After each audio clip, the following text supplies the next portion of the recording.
வணக்கம். Welcome back to our channel. எல்லாரும் எப்படி இருக்கீங்க? நல்லா இருக்கீங்க அப்படின்னு நான் நம்புகிறேன். எல்லாரும் ரொம்ப ஹாப்பியாகவும் சந்தோஷமாகவும் இருங்க.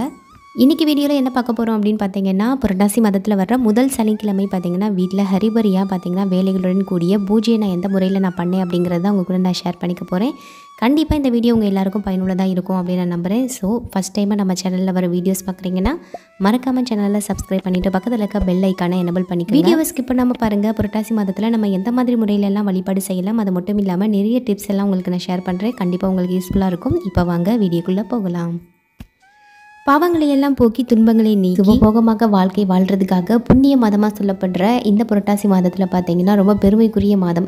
இந்த மாதத்தில் பார்த்திங்கன்னா அதிகாலையில் எந்திரிச்சு பிரம்ம முகூர்த்த நேரத்தில் பார்த்திங்கன்னா வாசலில் பெருமாளுக்கு உரிய சங்கு கோலம் தான் போட்டிருந்தேன். அது மட்டும் இல்லாமல் துளசி மாடம் பார்த்திங்கன்னா இந்த நாட்களில் வந்து நம்ம சுத்தப்படுத்திட்டு அதுக்கப்புறம் நம்ம தீப ஆராதனை எல்லாம் காட்டுறது ரொம்ப நல்லது. அதனால் துளசி மாடத்தில் பார்த்திங்கன்னா மஞ்சள் குங்குமம்லாம் இட்டு விளக்கேற்றி அன்றைக்கி அழகாக பார்த்திங்கன்னா தீபம் ஏற்றி வச்சுருந்தேன். ரொம்பவே வந்து ஒரு பாசிட்டிவ் எனர்ஜி நிறைஞ்சிருந்தது. அதிகாலையில் பூஜை இது மாதிரி எல்லா விஷயங்களில் பார்த்திங்கன்னா ஹரிபரியாக எந்திரிச்சு கிளம்புற மாதிரி தான் இருக்கும். அதுவும் பார்த்திங்கன்னா அன்றைக்கி என்னோடய பசங்களில் ஒரு பையனுக்கு பார்த்திங்கன்னா ஸ்கூல் இருந்தது. அதனால் பார்த்திங்கன்னா காலையிலேயே லஞ்ச் வேலையை முடிச்சிட்டேன். நம்ம வந்து நெய்வேத்தியத்துக்கு ஏற்ற மாதிரி நான் பண்ணணும் அப்படின்ட்டு அதிகாலையிலே பார்த்திங்கன்னா சுட சுட சாதம், அதுக்கப்புறம் காய் போட்ட சாம்பார், ரசம், அப்பளம், அதுக்கப்புறம் தயிர் எல்லாமே ரெடி பண்ணி வச்சுட்டேன். அதுக்கப்புறம் பொரியலும் பார்த்திங்கன்னா எடுத்து வச்சாச்சு. பொரியல் பார்த்திங்கன்னா முட்டைக்கோஸ், கேரட் போட்டு பொரியல் தான் பண்ணியிருந்தேன். இதுக்கு அடுத்தது பார்த்திங்கன்னா தயிர் சாதம், லெமன் சாதம் இதெல்லாம் வந்து நான் செய்ய போகிறேன். அதுக்கப்புறம் பார்த்திங்கன்னா நம்ம முக்கியமாக வைக்கக்கூடிய நெய்வேத்தியம் பார்த்திங்கன்னா பெருமாள் வழிபாடு பண்ணும்பொழுது பார்த்திங்கன்னா பானகம் நெய்வேத்தியமாக வைக்கிறது ரொம்ப நல்லது. அதே மாதிரி பார்த்திங்கன்னா இளநீரும் வைக்கலாம். இளநீர் வைக்கிறதும் ரொம்ப ரொம்ப நல்லது. அடுத்ததாக பார்த்திங்கன்னா பெருமாளுக்கு உரிய மாலைன்னு பார்த்திங்கன்னா துளசி மாலை. அதனால் துளசி வாங்கிட்டு வந்து மாலையாக வந்து கோர்க்க ஆரம்பிச்சிட்டேன். நம்ம மிற்ற மலர்கள் வந்து சாற்றுற மாதிரி நம்ம துளசி மாலை சாத்துறது ரொம்ப ரொம்ப விசேஷம். முக்கியமாக தாமரை மலர்கள், ஏன்னா லட்சுமி தாயாருக்கு பிடிச்சது பார்த்திங்கன்னா தாமரை மலர்கள் தானே. அதுவும் இந்த துளசி மாலையும் பார்த்திங்கன்னா நம்ம போடலாம். ரொம்ப ரொம்ப நல்லது. இந்த மாதிரி நாட்களில் போடுறது ரொம்ப விசேஷமாக இருக்கும். அடுத்ததாக பார்த்திங்கன்னா பாயாசம் வந்து ரெடி பண்ணிகிட்ருக்கேன். சேமியா பாயாசம் தான் ரெடி பண்ணுறேன். அதுக்கப்புறம் வடையும் ரெடி பண்ணி வச்சாச்சு. அடுத்ததாக பார்த்திங்கன்னா தயிர் சாதம் ரெடி ஆகிடுச்சு, லெமன் சாதம் ரெடி ஆகிடுச்சு. இந்த மாதம் முழுவதும் பார்த்திங்கன்னா புரட்டாசி மாதம் வந்து நான்வெஜ் வந்து சாப்பிடக்கூடாது அப்படின்னு சொல்லுவாங்க. இது எதனாலன்னு பார்த்திங்கன்னா இந்த புரட்டாசி மாதமே பார்த்திங்கன்னா காலநிலை வந்து மாற்றம் வந்து ஏற்படக்கூடிய மாதமாக இருக்குது. அதனால் தெய்வ சிந்தனையில் நம்ம இருக்க வேண்டிய மாதம் என்பதனால பார்த்திங்கன்னா இந்த மாதத்தில் அசைவம் சாப்பிடுவதை கண்டிப்பாக தவிர்க்கிறது நல்லது. அதனால் பார்த்திங்கன்னா சயின்டிஃபிக்காகவும் நம்ம உடல் ஆரோக்கியமாக இருக்கும். அதுதான் இதோட மெயின் கான்செப்டே. பக்தியை பார்க்கும்போது பெருமாளுக்கு நம்ம விரதம் இருக்கிற மாதிரியும், நம்ம பக்தியாக நீங்கள் கம்பேர் பண்ணாமல் நார்மலான நேரத்தில் இந்த புரட்டாசி மாதத்தை அவாய்ட் பண்ணுறது பார்த்திங்கன்னா காலநிலை வெயில் இது மாதிரி அதிகமாக வந்து காலநிலை மாற்றம் ஏற்படுறதுனால தோல் பிரச்சனைகள் இது மாதிரி ஏற்படும். அதனால் ரொம்ப ஹீட்டான ஃபுட்டெல்லாம் சாப்பிடக்கூடாது. அப்படிங்கிறதுக்காக அசைவம் சாப்பிட்றத இந்த மதத்தில் தவிர்க்கணும் அப்படின்னு சொல்கிறாங்க. தமிழ் மாதத்திலே பார்க்குறீங்கன்னா முக்கியமான புண்ணிய மாதமாக கருதப்படுறது பார்த்திங்கன்னா புரட்டாசி மாதம். இந்த புரட்டாசி மாதத்தில் பார்த்திங்கன்னா பெருமாளுக்கு வாழை இலை விரித்து நம்ம விரத சாப்பாடு வந்து போடுறது ரொம்ப நல்லது. அது பார்த்திங்கன்னா நம்மளே நம்ம குலத்தையும் வாழ வைக்கும் அப்படின்னு ஐதீகமாக சொல்லப்படுது. அது மட்டும் இல்லாமல் இந்த புரட்டாசி மாதத்தில் பார்த்திங்கன்னா நட்சத்திரம், திதி, கிழமை இது எல்லாமே பார்த்திங்கன்னா சிறப்பானதாக அமைஞ்சிருக்கு. அதனால தான் இந்த மாதத்துலேயே வந்து சிறந்த மாதமாக புண்ணிய மாதமாக சொல்லப்படுறது புரட்டாசி மாதமாக இருக்குது. நம்ம வீட்டில் இருக்க ஒரு பெருமாள் படத்திற்கு பார்த்திங்கன்னா துளசி மாலையை நம்ம அணிவிச்சாச்சு.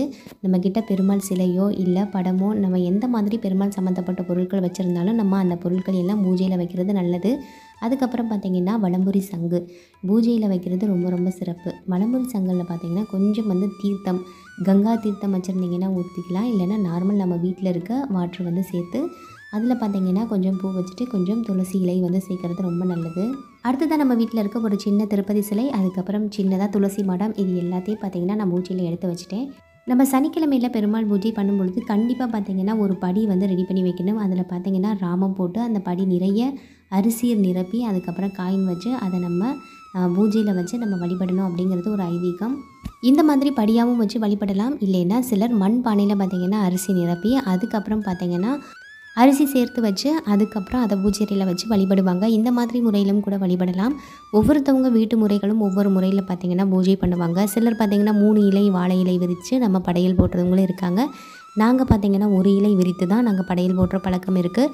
அதனால் ஒவ்வொருத்தவங்களுடைய வகைராக்கு ஏற்ற மாதிரி நம்ம படையல் இட்டு நம்ம வழிபாடு செய்யலாம். நீங்கள் சனிக்கிழமையிலேயே 3வது சனிக்கிழமை நீங்கள் வழிபடுறவங்களா இருந்தீங்கன்னா கண்டிப்பாக இந்த வீடியோ யூஸ் பண்ணி நீங்கள் எந்த மாதிரி முறையில் வழிபடணும்னு நினைக்கிறீங்களோ கரெக்டாக அந்த மாதிரி முறையில் வழிபடுங்க. இல்லை உங்கள் முன்னோர்கள் வகுத்து வச்சுருக்க வழியில் நீங்கள் வழிபடுறீங்க அப்படின்னா அவங்கக்கிட்ட கேட்டு தெரிஞ்சு அதுக்கப்புறம் அந்த முறையில் கூட நீங்கள் வழிபாடு செய்யலாம். நீங்கள் எந்த மாதிரி முறையில் வேணாலும் பூஜை செய்யலாம். மனசில் உண்மையான பக்தியோடையும் அதுக்கப்புறம் பார்த்திங்கன்னா முன்னோர்கள் வகுத்து வச்ச விரத முறைகளை மேற்கொண்டு நீங்கள் கண்டிப்பாக வந்து பூஜையை செஞ்சு சிறப்பாக வழிபாடு செய்யுங்க. அடுத்ததாக முக்கியமான பூஜைகள்லாம் செய்யும் பொழுது பார்த்திங்கன்னா நம்ம கற்பூர தீபாரதனை காட்டுற மாதிரி பார்த்திங்கன்னா இந்த மாதிரி பஞ்சகாவிய விளக்கும் நம்ம ஏற்றி வைக்கிறது ரொம்ப விசேஷம். இந்த விளக்கு நம்ம ஏற்றி வைக்கிறது பார்த்திங்கன்னா முக்கியமான ஹோமங்கள் செஞ்ச பலன் நம்மளுக்கு கிடைக்கும் அப்படிங்கிறது ஒரு ஐதீகம். அதனால் இந்த பஞ்சகாவிய விளக்கு நம்ம வந்து ஏற்றி வச்சு வழிபடலாம். இது பார்த்திங்கன்னா பசுவினுடைய சாணம் அதுக்கப்புறம் முக்கியமான மூலிகை பொருட்களை வச்சு தயார் பண்ணியிருக்காங்க. அதனால் இந்த பஞ்சகாவிய விளக்கை நம்ம ஏற்றி வச்சு வழிபடுறதுனால நேர்மறை ஆற்றல் வந்து அதிகமாக வீட்டில் இருக்கும். பெருமாள் வழிபாட்டில் பார்த்திங்கன்னா நான் விநாயகர் சிலை வச்சுருக்கேன். எந்த வழிபாடு செய்கிறதா இருந்தாலும் விநாயகரை வழிபட்டுட்டு தான் நம்ம வழிபடணும் அப்படிங்கிறது ஒரு ஐதீகம். அதனால் பார்த்திங்கன்னா லட்சுமி விநாயகர் இருக்கிற மாதிரியான ஒரு சிலை, அதுக்கப்புறம் பெருமாள் சிலை, அதுக்கப்புறம் படி வச்சுருக்கேன், அதுக்கப்புறம் வலம்புரி சங்கு தீபம் ஏற்றி வச்சுருக்கேன், அதுக்கப்புறம் பக்கத்தில் பார்த்திங்கன்னா வெற்றிலை பாக்கு வச்சுருக்கேன். லட்சுமி தாயாருக்கு உகந்த மாதிரியான பொருட்கள் வச்சுருக்கேன். தாமரை மணிகள், அதுக்கப்புறம் சோவி, அப்புறம் சிட்டிக்காய், ரகுநாரி, தாமரை மணிகள், இது எல்லாமே பார்த்திங்கன்னா அந்த தட்டில் வச்சுருக்கேன். இது எல்லாமே லட்சுமி தாயாருக்கும் பெருமாளுக்கும் உகந்த பொருட்கள். இந்த பொருட்கள் எல்லாமே வச்சு நம்ம வழிபடுறதுனால நம்மளுக்கு பெருமாளுடைய வழிபாட்டில் நம்மளுக்கு லட்சுமி தாயாருடைய அருளும் பூரணமாக கிடைக்கும் அப்படின்னு நம்பிக்கையாக சொல்லப்படுது. இப்போ பார்த்திங்கன்னா படையலுக்கு நான் எல்லாம் ரெடி பண்ணி வாழை இலை விரிச்சிட்டேன். நம்ம தலிகை போடும் பொழுது பார்த்திங்கன்னா 2 முறைகளில் போடலாம். நம்ம செஞ்சுருக்க எல்லா சாதம் நெய்வேத்தியங்களையும் பார்த்திங்கன்னா இந்த மாதிரி வாழை இலையில் வைக்கலாம். இல்லை என்றால் பார்த்திங்கன்னா பெருமாளுடைய முகம் வந்து அழகாக வந்து நம்ம நெய்வேத்தியத்தை வைக்கலாம். இந்த 2 முறைகளிலும் பண்ணலாம். நான் 3வது சனிக்கிழமை வழிபடும் பொழுது நான் அந்த மாதிரி பண்ணலாம் அப்படின்ட்டு இந்த முறை பார்த்திங்கன்னா ஒரு சிம்பிளாக வாழை இலை விரித்து நான் நெய்வேத்தியம் எல்லாம் வந்து பெருமாளுக்கு படைக்க ஆரம்பிச்சிட்டேன்.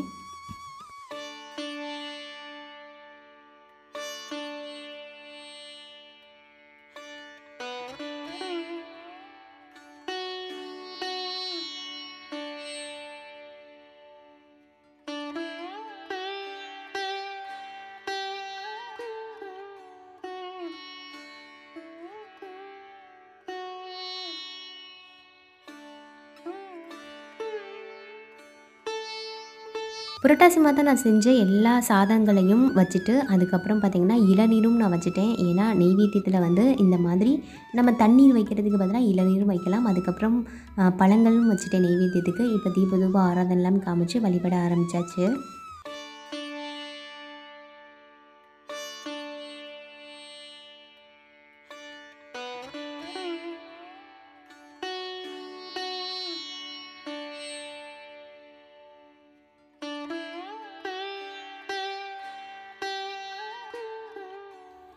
வீட்டில் இருக்க எல்லாருமே பார்த்திங்கன்னா புரட்டாசி விரதம் வந்து கடைபிடிக்கிறதுனால எல்லாருமே வந்து வழிபட ஆரம்பிச்சிட்டோம்.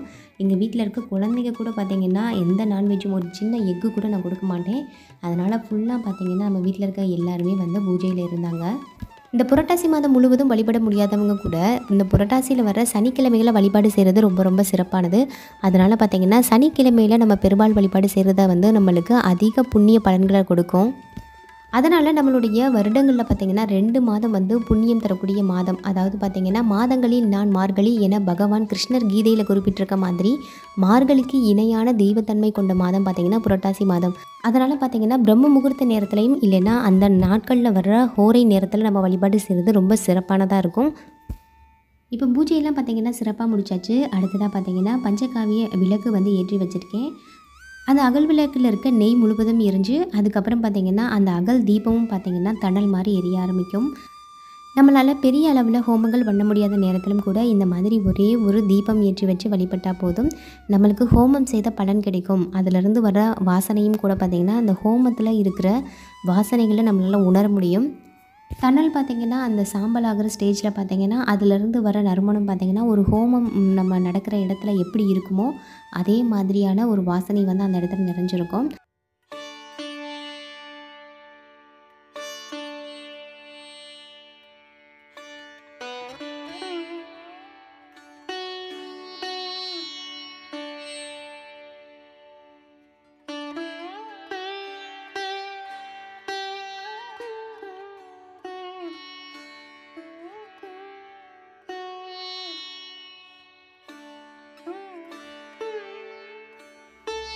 இந்த புரட்டாசி மாதம் முதல் சனிக்கிழமை பார்த்திங்கன்னா ஒரு சிம்பிளான முறையில் என்னோடய வழிபாடு பார்த்திங்கன்னா சிறப்பாக அமைஞ்சிச்சு.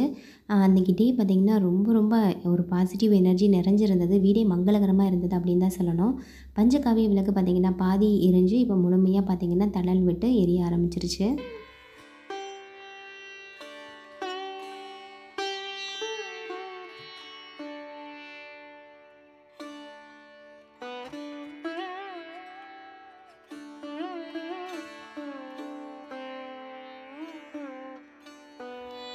இந்த புரட்டாசி மாதத்தில் பார்த்திங்கன்னா நம்ம வீட்டில் பூஜை செய்கிறது மட்டும் இல்லாமல் அருகில் இருக்க பெருமாள் கோவிலுக்கு போயிட்டு வர்றது ரொம்ப நல்லது. இந்த புரட்டாசி மாதத்தில் பார்த்திங்கன்னா திருப்பதி உள்ளிட்ட பெருமாள் கோவில்களில் பிரம்ம உற்சவம் பார்த்திங்கன்னா சிறப்பாக நடத்துவாங்க.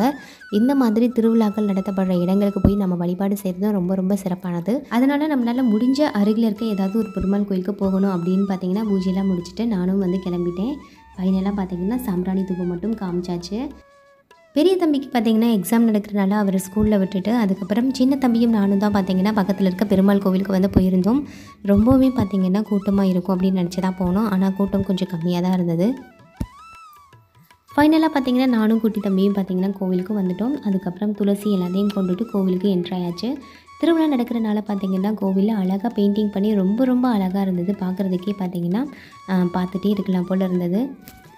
கோவிலுக்குள்ளே என்ட்ராகும்போது ஓம் நமோ நாராயணா அப்படின்னு உச்சரிச்சுட்டே பார்த்திங்கன்னா கோவிலுக்குள்ளே போய் தீபம் போட ஆரம்பித்தாச்சு. எந்த கோவிலுக்கு போகிறதா இருந்தாலும் முதல்ல கொடிமரத்தை தரிசனம் பண்ணிட்டு தான் உள்ளே என்ட்ரி ஆகணும் அப்படிம்பாங்க. அதே மாதிரி தரிசனம் பண்ணிவிட்டு கோவிலுக்குள்ளேயும் கிளம்பியாச்சு. அதுக்கப்புறம் அழகாக பார்த்திங்கன்னா தரிசனம்லாம் பண்ணிவிட்டு நல்ல ஒரு சிறப்பான தரிசனம் தான் எங்களுக்கு கிடச்சிருந்தது. இந்த கோவில் பார்த்திங்கன்னா பெரும்பாலும் தாயாரும் இருக்கிற மாதிரியான கோவில் தான். அழகாக துளசியிலேயே அர்ச்சனை பண்ணியிருந்தாங்க. ரொம்ப அழகாக இருந்தது.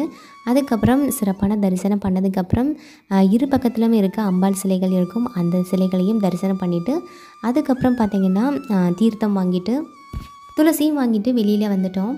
இதோட சுற்றி பார்த்திங்கன்னா பெயிண்டிங் வேலை ரொம்ப அழகாக பண்ணியிருந்தாங்க. கோவிலே ரொம்ப பார்த்திங்கன்னா ஒரு பாசிட்டிவ் எனர்ஜியாக இருந்தது. அதனால் கொஞ்சம் நேரம் உட்கார்ந்துட்டு அதுக்கப்புறம் தான் கிளம்பணும். இந்த புரட்டாசி சனிக்கிழமை முதல் நாள் பார்த்திங்கன்னா வீட்டில் பூஜையை சிறப்பாக முடிச்சு அதுக்கப்புறம் கோவிலுக்கும் போய் சிறப்பாக வழிபட்டாச்சு. இந்த டே எங்களுக்கு இப்படி தான் இருந்தது. ரொம்ப ஹாப்பியாகவும் இருந்தது, மனதுக்கு நிறைவாகவும் இருந்தது. கண்டிப்பாக இந்த பதிவு மூலமாக உங்ககிட்ட நிறைய விஷயங்கள் நான் ஷேர் பண்ணியிருக்கேன். அது மட்டும் இல்லாமல் புரட்டாசி மாதத்தில் எந்த மாதிரி முறையெல்லாம் பூஜை பண்ணலாம் அப்படிங்கிறதையும் உங்கள் கூட நான் ஷேர் பண்ணியிருக்கேன். கண்டிப்பாக இந்த வீடியோ உங்கள் எல்லாருக்கும் பயனுள்ளதாக இருந்திருக்கும் அப்படின்னு நான் நம்புகிறேன். வீடியோ பிடிச்சா மறக்காமல் லைக் பண்ணிக்கோங்க. நம்ம சேனலில் வர வீடியோஸ்லாம் தொடர்ந்து பார்க்குறதுக்கு மறக்காமல் சேனலை சப்ஸ்கிரைப் பண்ணிவிட்டு பக்கத்தில் இருக்க பெல் ஐக்கானை எனபிள் பண்ணிக்கோங்க.